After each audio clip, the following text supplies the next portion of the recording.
अगले कुछ महीनों में मध्य प्रदेश, राजस्थान और छत्तीसगढ़ समेत 4 राज्यों के चुनाव होने वाले हैं। इसमें से एक मध्य प्रदेश में ही भाजपा सत्ता में है, जहां वह 20 सालों की एंटी इनकम्बेंसी का मुकाबला कर रही है। इसके अलावा छत्तीसगढ़, राजस्थान और तेलंगाना में वह सत्ता में आने के लिए चुनाव में उतरेगी।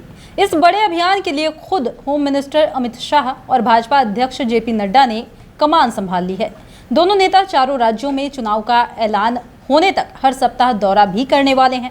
भाजपा ने पहले ही इन राज्यों के लिए 4 केंद्रीय मंत्रियों समेत 9 लोगों को जिम्मेदारी दी है। भाजपा ने जिन नेताओं को चुनाव की कमान दी है, उनमें केंद्रीय मंत्री भूपेंद्र यादव और अश्विनी वैष्णव को मध्य प्रदेश का जिम्मा दिया गया है। इसके अलावा ओम माथुर और मनसुख मंडाविया को छत्तीसगढ़ भेजा गया है। प्रहलाद जोशी, नितिन पटेल और कुलदीप बिश्नोई को राजस्थान की कमान मिली है। वहीं प्रकाश जावड़ेकर, साथ ही सुनील बंसल को तेलंगाना भेजा गया और इन सभी के ऊपर अमित शाह और जेपी नड्डा को कमान मिली है, जो सभी राज्यों में भाजपा की तैयारियों का जायजा लेंगे। इनमें भी अमित शाह खास तौर पर एमपी और छत्तीसगढ़ पर फोकस करने वाले हैं। इसके अलावा राजस्थान और तेलंगाना के लिए जेपी नड्डा को कमान सौंपी गई है। बीते कुछ सप्ताह में अमित शाह ने मध्य प्रदेश और छत्तीसगढ़ के कई दौरे भी किए। मध्य प्रदेश में तो उन्होंने नेताओं को गुटबाजी से दूर रहकर काम करने की सलाह तक दे डाली। देर रात भोपाल और रायपुर में अमित शाह कई मीटिंग्स कर चुके हैं, जिनमें वह पार्टी की रणनीति बनाते दिखाई दिए हैं। मध्य प्रदेश में प्रदेश अध्यक्ष वी.डी. शर्मा और सीएम शिवराज सिंह चौहान को पार्टी ने बनाए रखने का संदेश भी दिया है।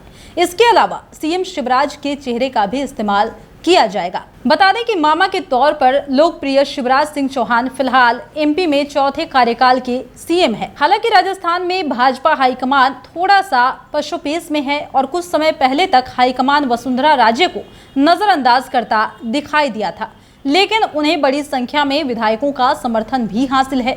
इसके चलते उनको अब मंच पर जगह भी दी जाने लगी है। हालांकि उन्हें सीएम फेस कहकर चुनाव में उतारने से पार्टी परहेज भी करती दिखाई दे रही है। वहीं कर्नाटक में भाजपा पर भारी पड़ चुकी कांग्रेस नए उत्साह के साथ 3 राज्यों में चुनाव में उतरने जा रही है। बीते दिनों की बात करें तो प्रधानमंत्री नरेंद्र मोदी संसद के मॉनसून सत्र के दौरान राष्ट्रीय जनतांत्रिक गठबंधन यानी कि एनडीए सांसदों के 10 समूहों के साथ बैठक किए थे। ये बैठक 25 जुलाई से शुरू होने वाली थी और ये बैठक हुई भी। प्रत्येक समूह में 35 से 40 सांसद शामिल होंगे, ऐसी भी बात कही गई थी। 2024 के लोकसभा चुनाव की पृष्ठभूमि में ये बैठकें बेहद अहम होने वाली है। आपको बता दें कि सांसदों को क्षेत्रीय आधार पर समूहों में विभाजित किया गया है। प्रत्येक समूह में 2 क्षेत्रों के सांसद रहेंगे और पहले दिन यानी कि 25 जुलाई को पीएम मोदी उत्तर प्रदेश और उत्तर पूर्व क्षेत्र के नेताओं से मुलाकात भी किए। बैठकें 3 अगस्त तक होती रहेंगी। बता दें कि एनडीए की 18 जुलाई की बैठक में विभिन्न दलों ने संवाद कम होने और चुनाव इत्यादि के मौके पर ही बातचीत होने का मुद्दा भी उठाया था और कहा था कि संवाद को बढ़ाना चाहिए। इसके बाद अब एनडीए में संवाद को बढ़ाया जा रहा है।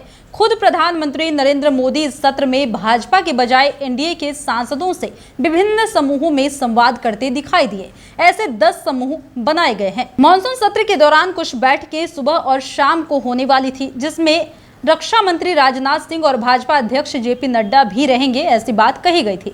बैठकों में समन्वय के लिए भाजपा के कई प्रमुख नेताओं को सहयोगी दलों के साथ समन्वय की जिम्मेवारी भी सौंपी गई। हर बैठक के लिए भाजपा के 2 पदाधिकारी, 2 केंद्रीय मंत्री, 2 सहयोगी दल के नेता भी जिम्मेदारी संभालेंगे, ऐसी बातें भी कही गई। बताते चलें कि हर समूह में लगभग 40 सांसद रहेंगे, ये बात भी निकलकर सामने आई। अगले लोकसभा चुनाव को देखते हुए यह बैठकें अहम होने वाली है। इसमें सांसदों के कामकाज का ब्यौरा भी लिया जाएगा। इसके अलावा भाजपा के नेता आपस में भी एनडीए से संवाद बढ़ाएंगे। वह आपस में चर्चा कर रिश्तों की मजबूती भी देंगे और बता दें कि इससे आपसी समझ बेहतर होने के साथ विपक्षी एकता की चुनौती का भी प्रभावी जवाब दिया जा सकेगा। साथ ही एनडीए के विस्तार की भी संभावनाएं तलाशी जाएंगी।